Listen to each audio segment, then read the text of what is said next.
Are you doing what it takes to become and stay a writer? Here are 8 things that you should be doing daily. Number 1, daily writing practice. Every day, I don't care if it's 15 minutes a day or an hour, whatever time you have set aside that you can carve out for yourself, you want to practice writing.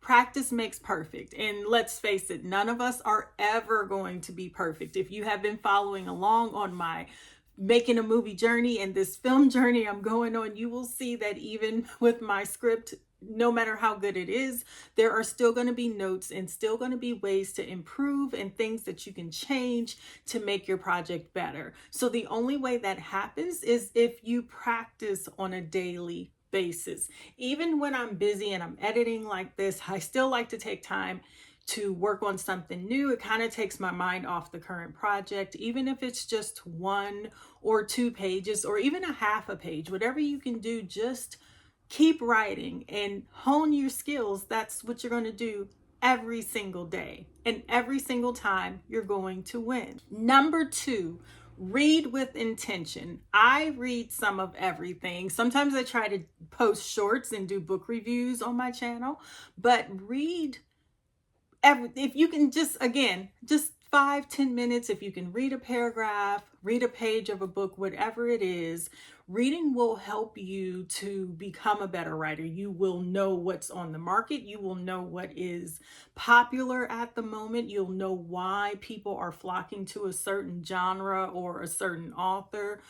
Just read. It opens your mind, it broadens your horizons, it gives you ideas of how to hone your unique style. And by reading, it's what really fueled me to hone in on how I want my readers and my audience, when they watch my films, to really decide, we know that's Dee LaSure style. I would like them to know when we saw that movie, we had an idea that that was going to be one of Dee's movies. So you want to do that too. You want to be able to find your unique voice. And by doing that is to see what else there is on the market. I am an avid reader. There is nothing greater than a book. I read for escapism too. It is the greatest stress relief for me. So it's November.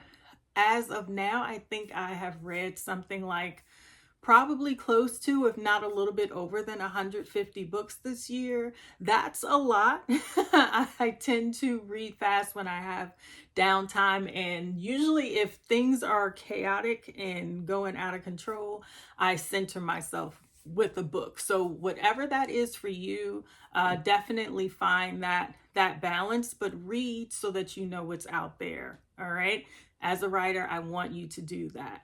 Number 3, always have good observation. When you are out and about on your daily routine, I don't care if you're just going to the grocery store, running to Target, whatever it is, just observe your surroundings. Observe those everyday nuances that people do. Those things work so well in your writing, in your books, in your screenplays. When you are an observer of just daily people, it really starts to resonate with you. You know, that whole adage of everybody puts on their pants one leg at a time. Well, at least they should. If they don't, I don't want to hear about it.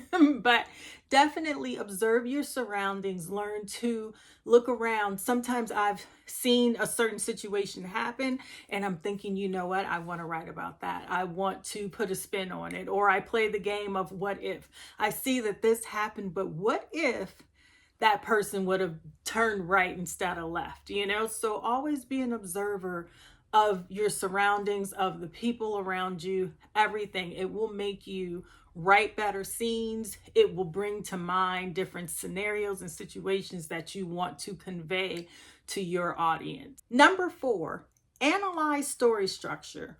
If you're watching one of your favorite movies, or just go watch any movie, see if you can analyze their first act, their second act, and the third act of a movie. If you're watching a movie, see if you can pick up on that setup in the first act, and then see if you can identify the conflict of the second act, and then you're coming around to your third act, which is the resolve.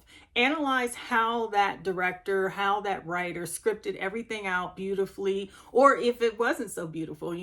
Art is subjective. Some people like certain things, some people don't. But see if you can identify those particular things in that movie or even in that book you're reading, the setup, the conflict, the resolve. See if that's something that you can take and learn from, so that when you're writing your screenplay, okay, in the first act, like ABC movie, this is what happened, or I would do this differently in my first act. And in the second act, I'm going to set this up a certain way, not like this movie because I think they did it wrong. As long as you're analyzing and you have a foundation and you're basing it off of what you're seeing, what's on the market, why is a certain production company going in this direction with these particular kinds of films, then you can kind of hone in and understand what's going on and why that movie may or may not have done well on streaming platforms or at the box office. Experiment with new styles. I cannot say this enough. So my tip for number 5 is try something different. If you find yourself getting into a rut or you find yourself becoming bored with your writing, try something different. If you write romance, usually try writing sci-fi, just to, if nothing else, give your brain the mental stimulation that it needs, because I know writers tend to be more intellectual people. So sometimes we need something to kickstart us and to jumpstart our brains. Or if we try a new genre and we find we don't like it, we remember why we love writing a certain genre. So for one, I do not write any horror or any sci-fi. I won't say I don't write it. I have not as of yet. You probably won't get me to write any horror. I am not a horror fan, guys. I just, I think the world is scary enough on its own. So I don't need to write anything scary or watch that on screen. But to each his own. I know horror is like a huge genre in the market. So if you are a writer of horror, you have such a huge audience. So kudos to you, but not my cup of tea. But definitely experiment with new styles, even if it's just poetry and you want to just try something different. You may find something that you absolutely love that you didn't even know you love. And the only way you're going to do that is by experimenting and writing something new. Number 6, I cannot stress this one enough. Do your research. You have to engage in research.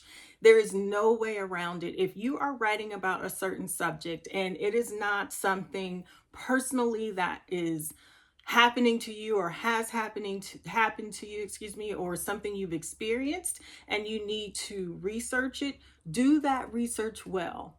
Read, ask questions. When I do medical scenes in movies or even in my books, I have a friend that is a chief of medicine at a certain hospital. I won't put her out there, but her name is Jules. So thank you, Jules. But I always call her and ask her, hey, Jules, this is what I'm doing. This is what I'm thinking. Is this the correct protocol? If it's not, what are you giving? What medicines? This is what I've researched. Does this work? Does this particular patient, would they stay in the hospital this amount of days? Whatever it is, you want to be as accurate as possible. I have seen things that you know what? There is a movie. I'm not going to even say the name because the actor has passed away. God rest his soul. And I loved him, but he was getting a massage. Okay. And I happen to be, years past, I don't do it anymore, but I was a licensed massage therapist, all right? One of my other loves, did it for about 15 years. So, no, I'm not going to go back. I had a car accident 2 years ago.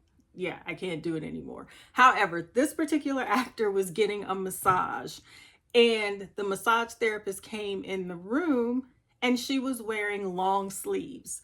And I'm thinking, come on. No massage therapist is going to wear long sleeves. Why? Because not only do we work with our hands, but we use our forearms as well. If we were to use our hands for every massage, we would have no hands after about 2 years in the practice. So no. So I like to research and have everything as accurate as can be, because there is always going to be someone in your audience saying, hey, that's not right. So let's try to research and make things as accurate as we can to the best of our knowledge and ability. Please and thank you. Tip number 7, study dialogue. I want you to read other screenplays. There are books out there. You can find scripts online of previous blockbuster movies. Read the dialogue, see how it flows, see why that particular screenplay did so well. If you're writing a book, again, goes back to the other tip about reading, being an avid reader. But read and see how it flows.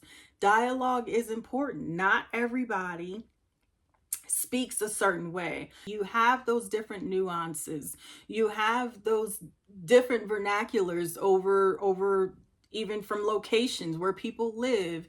You know, they're going to be, if they're Southern, like my short film character Magnolia on my channel, you know, Magnolia has a Southern accent. So you want to study how someone with a Southern accent may speak a little differently than someone, let's say, from Boston. So study the dialogue, see what is local to the language, see what is comfortable for them and what is their normal. What is it like living in a Boston neighborhood? What are you going to hear on a daily basis? So you want to incorporate those little terms of endearment or terms for different parts of the city that are pertinent to your story. It makes you seem more authentic in your writing, and it gives you an air of knowledge that, you know, people may not know. So people, when I read, I am looking for if there's somewhere that I've not been. And this book, I read a book,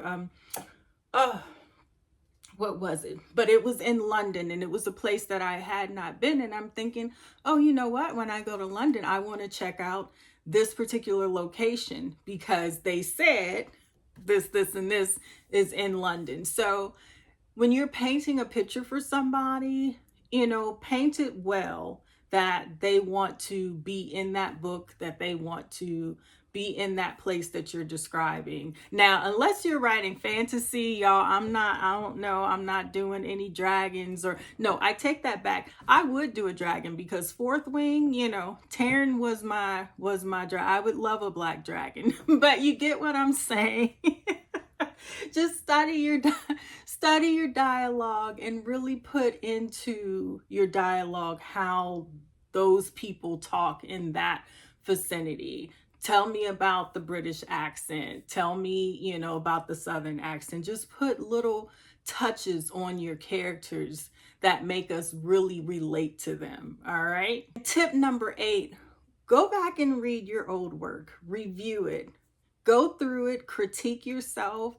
If I know, I go back to earlier works and I'm like, oh, they aren't bad, but I can see where I've grown over the past 20 some odd years as a writer and how much I've just evolved in storytelling. So oftentimes it reminds you how much you've grown and how good you've gotten. Not that the past works are bad, but it just lets you know which you should be evolving. You should be getting better, because if you are employing these 8 particular tips every single day, it's a daily routine. If you're doing that, your writing skills should skyrocket. I promise you. I have been doing this for years and years, and I write a little something every day.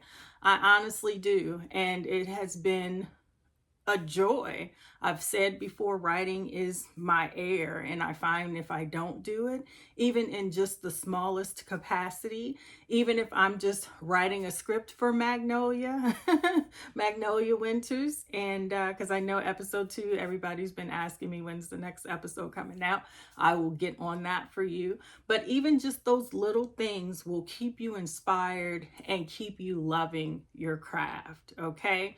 So that's all I have for you today. Happy writing. You can do this. Have fun with it and just be you. Let your voice shine through those pages. Let your voice pop up and show us on that big movie screen, okay? Enjoy your day, but whatever you do, don't forget to let the day enjoy you on purpose. Yeah, alright.